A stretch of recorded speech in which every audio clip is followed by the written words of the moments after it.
Blake walked into Ava's office to receive his new assignment. "You'll be filming a survival show. I'm sending you to Spirit Lake in Idaho for 3 days." "What? A survival show?" "No, not a survival show." "Why not a survival show? You'll get to showcase your survival skills. You'll build your own shelter, catch some food from the lake. I've heard frogs are plentiful there. You can roast one over a stick. And you won't even have to drink your own, well, you know, as you'll be by the lake." "What? Ava, no, this is impossible. How do you expect me to handle all this?" "You're very smart. You'll find a way." "Yes, ma'am."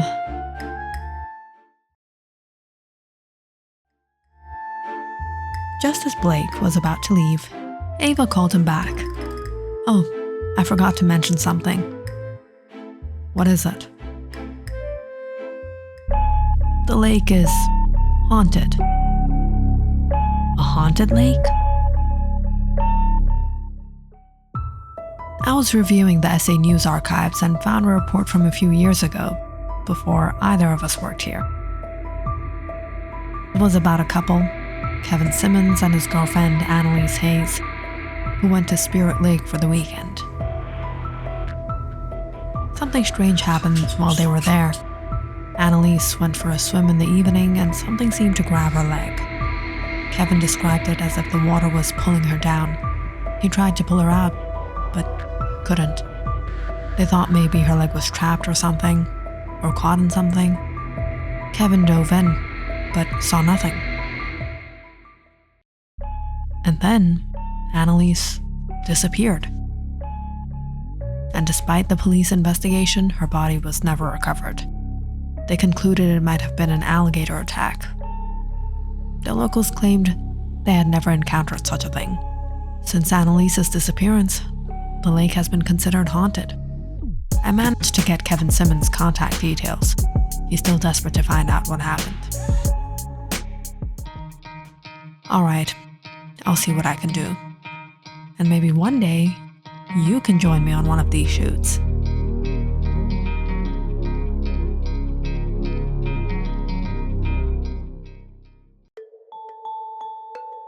Blake immediately boarded his flight to Idaho and arrived in the afternoon. He planned to meet Kevin Simmons and persuade him to accompany him to the lake. Fortunately, Kevin lived nearby, and Blake quickly reached his house. That evening, Blake knocked on his door. A man answered. "Are you Kevin Simmons?" "Yes. How can I help you?" "I'm Blake Harrison, from Channel SA. A few years ago, one of our reporters interviewed you about your partner's disappearance at Spirit Lake." "Yes, I remember. I'm here to investigate the matter further. It will be incredibly helpful if you could join me at the lake for this inquiry." "Is this another reality show about the haunted lake?" "I'm not interested. I'm sorry, I can't help."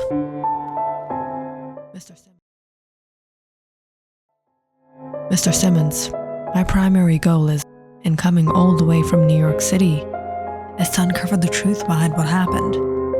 Although I'm also filming a survival video for Channel SA, my main objective is to get to the bottom of this mystery. I can't do it without you. After a long conversation, Kevin Simmons agreed to assist Blake and prepared some things to spend the next 3 days at the bank of the lake. The next morning, Blake and Kevin had reached the lake. Blake began preparing to shoot the first segment of his survival show. Welcome to Spirit Lake. I'm Blake Harrison, and today I'm going to show you the tips and tricks of surviving out here in the wilderness. Blake gathered some twigs and leaves and prepared a makeshift shelter. He turned on the camera. It'll be dark soon, and I need a place to spend the night. Even though it was only morning. It took me an hour to gather all these branches and leaves from the bank of the lake, but it's gonna be worth it for a good night's sleep. Hopefully the leaves will keep me warm tonight. As soon as Blake stopped recording, Kevin asked, "You're not really planning to stay in that, are you? It's gonna get cold at night." "Are you crazy? I'm setting up the tent I got from the department store this morning. And don't worry about the cold. I have a portable heater for the night."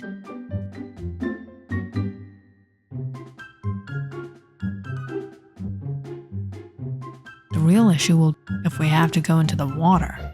I don't know how to swim." "That's all right. You don't need to. I've got your back. I'm a professional swimmer. I was part of the national team here in Idaho." "Kevin, could you help me for a minute and pass me that fish? It's in the bag." "What are you doing?" "You'll see."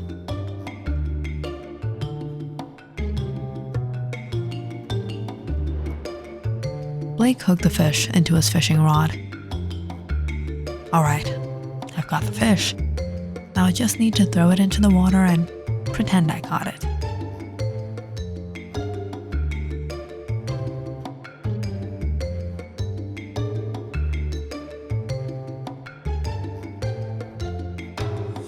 Blake turned on the camera. "I haven't eaten anything today, and my stomach is really rumbling. I'm afraid the animals will hear me," Blake said, despite having had a substantial breakfast just an hour ago.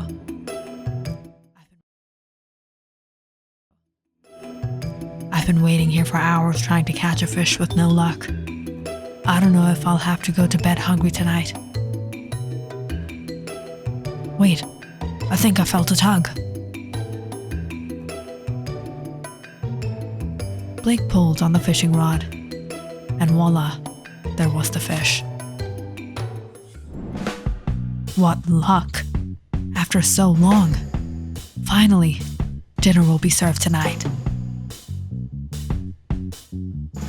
He gathered some branches from along the lake's edge and attempted to start a fire.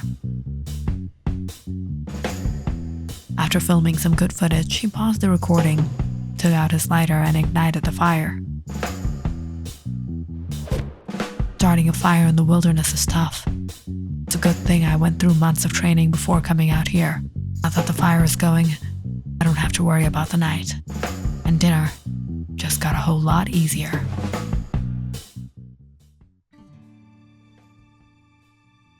He skewered the fish on a stick and placed it over the fire. Once it was lightly charred, he took it off. We don't have the luxury of spices out here, but trust me, the satisfaction of catching this fish after a whole day's work in the wild is much better than a pinch of salt. Blake took a bite of the fish and chewed slowly for over 5 minutes. Amazing. This fish is absolutely delicious. Fresh, tasty fish. Blake turned off the camera, spat out the fish, and looked at Kevin. "Now we can have our real dinner." Blake pulled out his lunchbox and offered Kevin some sandwiches. He turned the camera back on. The fish was amazing. Now that my belly is content and I have a cozy fire, I'm gonna head into my small shelter for the night. By the time Blake finished filming his survival show, it was around 8 p.m. Both Blake and Kevin were exhausted. They set up some chairs and sat by the lake's edge. The lake was completely deserted. There were no tourists, only a few locals, and the water was still and quiet, with an old dinghy by the shore. "So, what do you think pulled down Annalise?" "I honestly don't know, but I won't rest until I find out." "Don't worry, we'll get to the bottom of this." Blake noticed that Kevin still seemed deeply affected by his girlfriend's disappearance.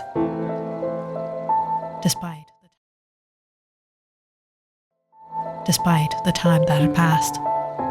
Although Blake managed to make Kevin laugh occasionally with his poor jokes, the grief on Kevin's face was evident. Blake set up his camera next to him and sat down, determined not to miss anything in case he fell asleep.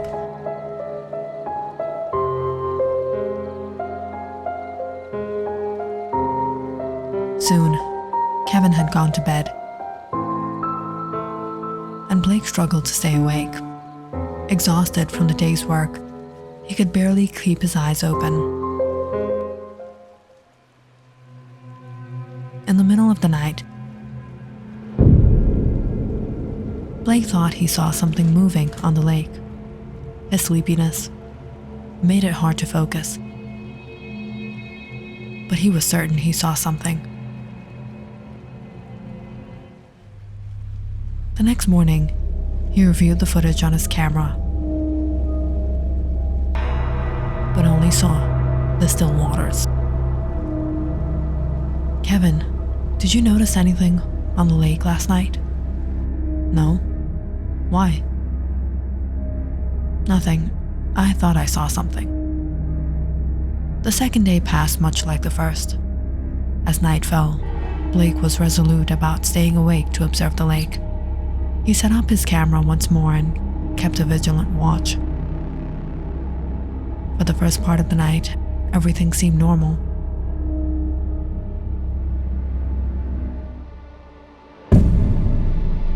However, around 1 a.m., Blake noticed a figure on the lake, a figure of light that appeared to be walking on the water. He quickly woke Kevin and pointed out the figure. Kevin rubbed his eyes and, to his astonishment, recognized the figure. Blake, that's her. That's Annalise.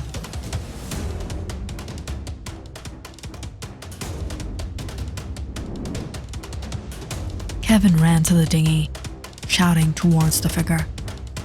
Annalise! Annalise, it's me! Kevin! Where are you going? He yelled, desperation in his voice. Annalise, come back! The figure turned and moved toward the middle of the lake. Kevin jumped into the dinghy and followed, but suddenly, the figure vanished. Kevin continued shouting as he reached the spot where the figure had disappeared, and jumped into the water. Blake, bewildered by the scene, immediately called the police.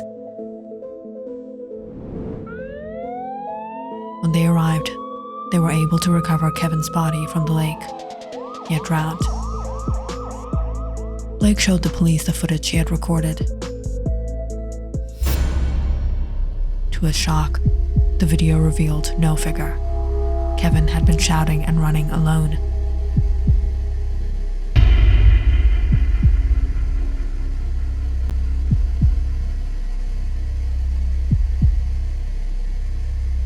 The police concluded that Kevin was suffering from emotional trauma, might have gone into a delusional state, leading him to take his own life. Blake kept silent about what he had witnessed.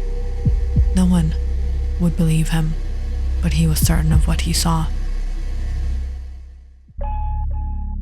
As the sun began to rise over the still lake, Blake looked out over the water. Hang in there, buddy. I'll get to the bottom of this mystery. If you enjoyed this story, please like and subscribe to my channel and share this video with your friends and family.